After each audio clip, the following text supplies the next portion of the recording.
Huwag mo nang regaluhan ng sapatos, mawawala niya. Tapos na yung issue na yan. Ang galing mo, nakawala ka ng sapatos. Nahanap na, di ba? Ang tarang, nahanap ba? Oo, may trust issues kaya yata eh. Bakit? Alam ba nila yun? Kwento mo dali. Nakakatawa tayo, kwento mo dali. May, kasi baka Alam mapasya niyo, ko eh. hindi. Ako muna magkakwento. Okay. Last birthday niya, naregalohan ko siya ng... Gucci. Okay. O, tuloy mo yung kwento. Shoes. Naregulan niya akong Gucci na shoes na Ito mata, nagalit pa ako sa laway kanya. kasi, mahal kasi yun eh. Kaya nga. Meron kasi akong Gucci.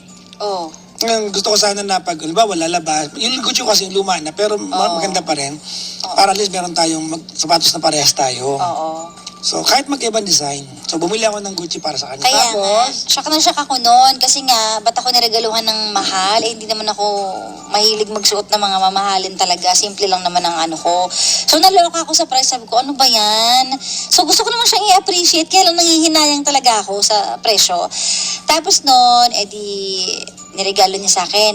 One time, hinahanap niya sa akin. Sabi niya, asan na yung Gucci mo? Hindi ko masabi sa kanya. Totoo. Kasi nga, nawala ko yung shoes.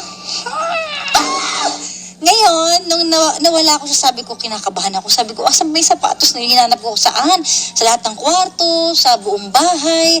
So, ang tagal-tagal ko na siyang hinahanap hanggang sa nagtanong na naman siya, asan na yun?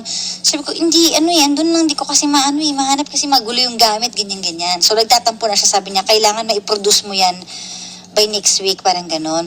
So ako, tarantan-taranta ako. Oo lang ako ng oo. Sabi ko, sige, umuuna ako na ipoproduce ko siya. Kailangan mailabas ko siya. Iniisip ko, paano ko gagawin yun? Kung nawawala nga talaga. So kaya dahil sa takot ko sa kanya, ang ginawa ko, hulaan nyo. Para maiproduce ko yun. Baka magalit sila sa akin. Makaiba siya ko. Ikaw na magkwento. Ikaw na. Ano? Kwento mo na. ikaw na. Ba yan? So, naghanap ako sa online ng kaparehong-kapareho. Tapos, naghanap ako ng kaparehong-kapareho. Sabi ko, pwede na kaya to? Hindi naman siguro mahahalata na fake to. Yung parang pang mga yung mga Shopee, ganyan. Yon. So, sabi ko, patay.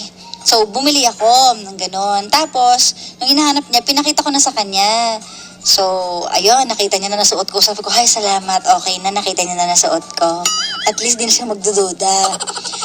Tapos, mga after 1 week, nahanap ko yung totoo. Yung totoong Gucci. Sabi ko, OMG, after a long time, nahanap ko yung totoo. Bumili pa ako ng fake. So ngayon, sinabi ko sa kanya, sabi ko, eto yung totoo. Tapos, inamin ko na rin sa kanya along the way na para maipakita ko lang sa'yo, bumili ako ng peke kasi natatakot ako sa'yo. Pero totoong nahanap ko na yung totoong sapatos na naregalo mo. Diba? Ganon. Diba? So yun.